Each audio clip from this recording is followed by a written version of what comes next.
nawafat ang Rasulullah, sumunod ng Khalifa si Abu Bakar as-Siddiq radhiyallahu anhu.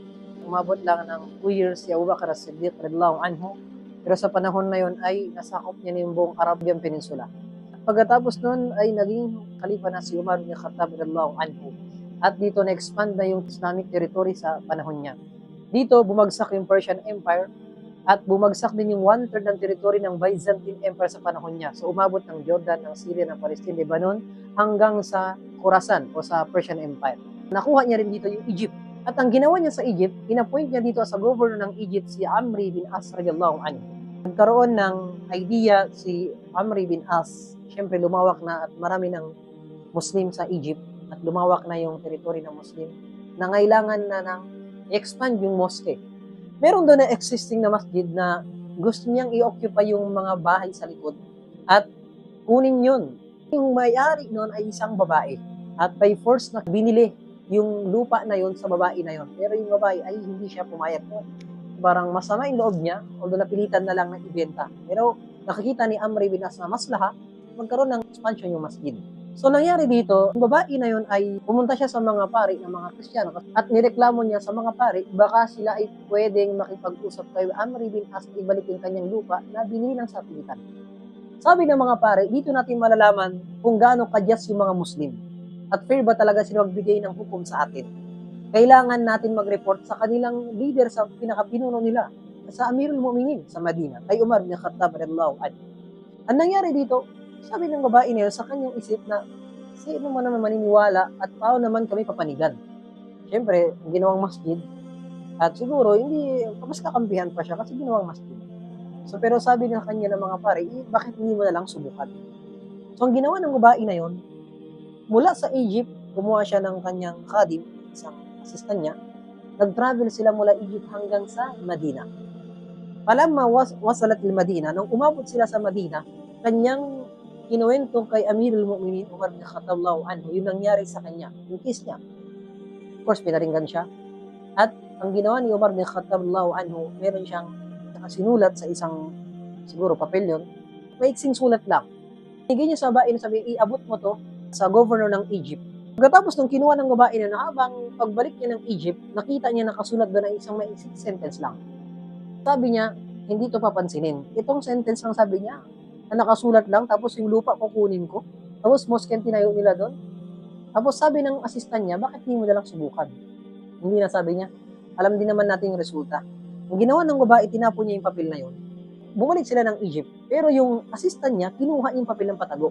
Pagbalik nila ng Egypt, dumiretso sila doon sa pari na yun, sabi ng mga pari, sabi niya, anong sabi ng Amirul Mu'minin ng Khalifa? Sabi ng babae na yun, sabi niya, wala, sabi niya. Mayroon lang siya maiksing isang sentence lang yon, pangungusap lang na sinulat niya at hindi naman papansinin yon ng governor ng Egypt. Sabi ng mga pare, nasaan yung papel? Sabi, tinapon ko. Bakit tinapon mo? Sabi niya, dapat sinubukan lang man natin. Pero sabi ng assistant niya, actually sabi niya, kinuha ko, ito yung papel. Sabi niya, dahil kinuha mo, dito natin malalaman. Ngayon, sa araw ng Jum'ah, ang ginawa ng mga pari na yun, na sinamahan nila yung babae, hinanap nila, pinuntahan nila ang governor, si Amri bin As radhiyallahu anhu. At inabot nila yung sulat na yun sa kanya. Pagbukas niya ng papel, tapos sabi ni Amri bin As, bilang sagot sa babae na yun, sabi niya, papayagan mo ba, sabi niya kami, na magsala muna ng Jum'ah, tapos i-demolish namin yung masjid, or i-demolish na namin ngayon. So, doon nagulat yung babae, confused siya, sabi niya, wait lang, sabi, hindi ko maintindihan, sabi niya, sigurado ka na sisirain niyo ulit yung masjid? Sabi niya, sabi niya, anong gusto mo, sabi niya, ngayon na ba, o papasalahin mo muna kami ng Jum'ah? Wait lang, sabi niya. Okay, sabi niya, magsala kayo pagtapos sala ng salatul Jum'ah ng prayer ninyo. Pero sabi niya, pwede ko bang malaman namin, sabi niya, ano yung nakasulat sa papel? Sabi niya, ang nakasulat sa papel na yun, ang nakalagay doon ay laysa Kisra daluminna. Si Kisra, sabi niya, ang nakasulat sa papel na sinulat ni Umar bin Khattab, si Kisra yung king ng Persian Empire dati. Si Kisra, sabi, hindi pwede maging fair kaysa sa atin o maging just kaysa sa atin. Sabi niya doon. Sabi niya, ano ang pinaka-point ng nakasulat diyan na si Kisra yung king ng Persia, hindi pwede siya maging fair, maging just kaysa sa atin? Ang pinaka-punto sa sulat na yon, sa panahon ng Jahiliyyah, nung hindi pa Muslim si Amri bin As, pati si Umar bin Khattab, sila nag-business sa Syria, at may time na nakabot sila ng Persian.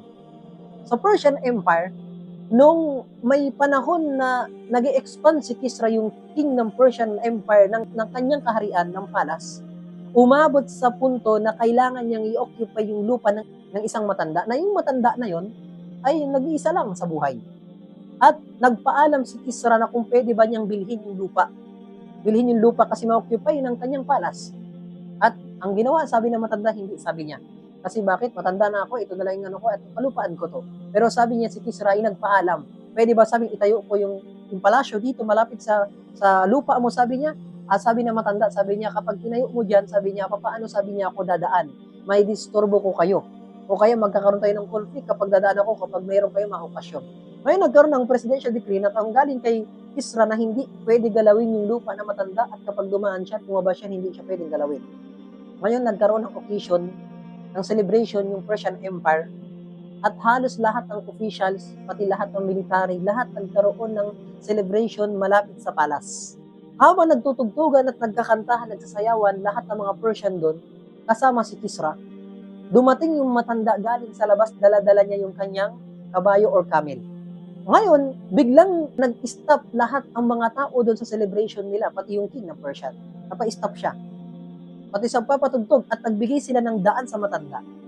Meron isang sundalo ng Persian Empire, ang ginawa niya, inatake niya yung matanda at pinatay yung dala-dala niyang kabayo or baka na yon. Pinatay niya. Dito nagalit si Kisra. Kasi hindi niya nirespeto yung order ng king na dapat bigyan ng rights yung matanda na yun sa kanyang daanan. Sa daanan na kung saan nandun yung kanyang lupa, ang ginawa ni Kisra, public execution, pinatay yung sundalo niya sa harap ng maraming tao. Ang pinakapunto, kung si Kisra na hindi Muslim, binigyan niya ng rights yung matanda na yon, meron siyang rights dun sa kanyang territory, ay sabi ni Omar bin Khattab, dun lang sa nakasulat na yun, laysa Kisra a'dalu minna, hindi pwede si Kisra na mas maging makatarungan sa atin, ibalik mo yung lupa kasi kung hindi mo ibabalik, baka magawa mo sa yung ginawa ni Kisra sa matanda. So, ganun ka-fair at ganun ka-just si Umar bin Khattab radhiyallahu anhu